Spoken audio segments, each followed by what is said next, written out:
హరే కృష్ణ. మనం దేహభావం కలిగి ఉన్నంత వరకు మనం ప్రకృతి నియమాలకు, దేశకాల పరిస్థితులకు, చట్టాలకు కట్టుబడి ఉండవలసి వస్తుంది.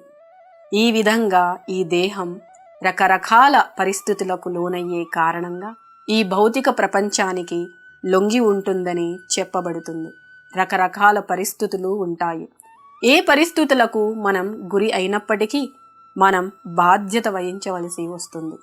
మన దేహంలో ఉన్నప్పుడు చేసిన పాపాలకు ప్రాయశ్చిత్తం చేసుకోకపోతే మనం ఇంకొక జన్మలో దుఃఖాలను అనుభవించవలసి వస్తుంది. ఎందుకంటే మనం చేసుకున్న కర్మానుసారము మనకు ఇంకొక దేహం లభిస్తుంది.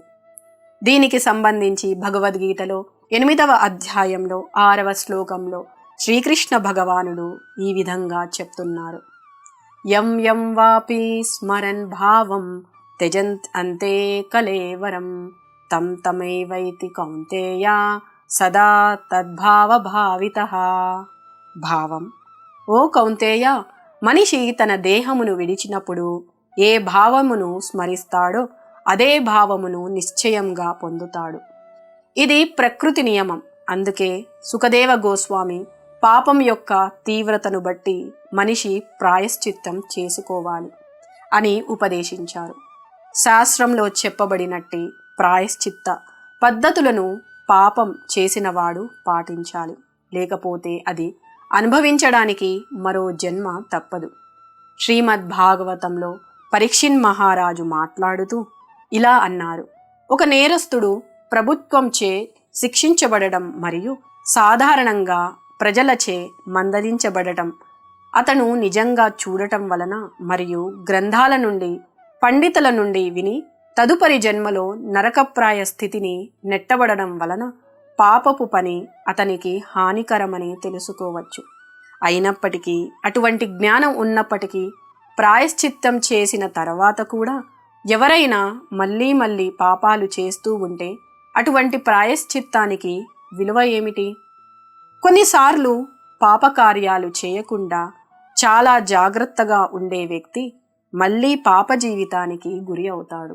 కాబట్టి పదే పదే పాపం చేసి ప్రాయశ్చిత్తం చేసుకునే ఈ ప్రక్రియ నిరుపయోగమని నేను భావిస్తాను అని పరీక్షిత్ మహారాజు అంటున్నారు. ఇది ఏనుగు స్నానం వంటిది. ఎందుకంటే ఏనుగు పూర్తిగా స్నానం చేయడం ద్వారా తనను తను శుభ్రపరుస్తుంది. కానీ నీటి ఒడ్డుకు తిరిగి వచ్చిన వెంటనే దాని తల మరియు శరీరంపై ధూళిని విసురుకుంటుంది. ఇది ఒక వ్యక్తి రోగగ్రస్తుడైతే వైద్యులు అతనికి మందులు ఇచ్చి బాగు చేస్తాడు. కానీ అతడు అదే రోగానిని మళ్ళీ గురికాడని చెప్పలేం. ఎందుకు ఇలా జరుగుతోంది? చేసిన పాపాన్ని పరిహారం చేసుకోవడానికి ప్రాయశ్చిత్తం చేసుకోవడం మంచిదే. అయినప్పటికీ తిరిగి పాపాలు చేయకుండా ఆపలేమని ఇక్కడ శ్రీమద్ భాగవతం ద్వారా తెలుస్తుంది. అనుభవం ద్వారా, పెద్దల నుండి వినడం ద్వారా ప్రతి ఒక్కరికి పాపం అంటే ఏమిటో తెలుసు. పాపం అంటే ఏమిటో నాకు తెలియదు అని ఎవరూ అనలేరు. మనిషికి శిక్ష పడుతున్నప్పుడు ఎంత తప్పు చేశాను, ఇకపై ఇటువంటి పాపము చేయను అని అనుకుంటాడు. కానీ ప్రమాదం నుంచి బయటపడగానే తిరిగి అదే పాపం చేస్తాడు.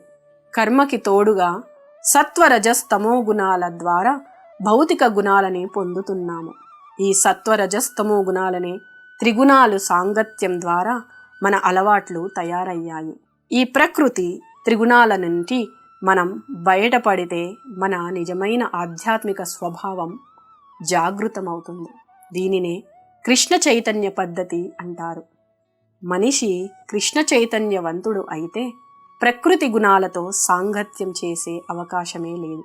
అతడు కృష్ణుని గురించి ఆలోచించినప్పుడు అతని ఆధ్యాత్మిక స్వభావం అప్రయత్నంగా మేలుకుంటుంది. ఇదే రహస్యం. కృష్ణ చైతన్య పద్ధతి శ్రద్ధగా పాటించేవారు పూర్వము ఎన్నో దుష్ట పనులకు అలవాటు పడినప్పటికీ కృష్ణ చైతన్య సాధనం పుణ్యఫలంగా భౌతిక కల్మషాలు లేని స్థితిలో ఉండగలుగుతారు. హరే కృష్ణ.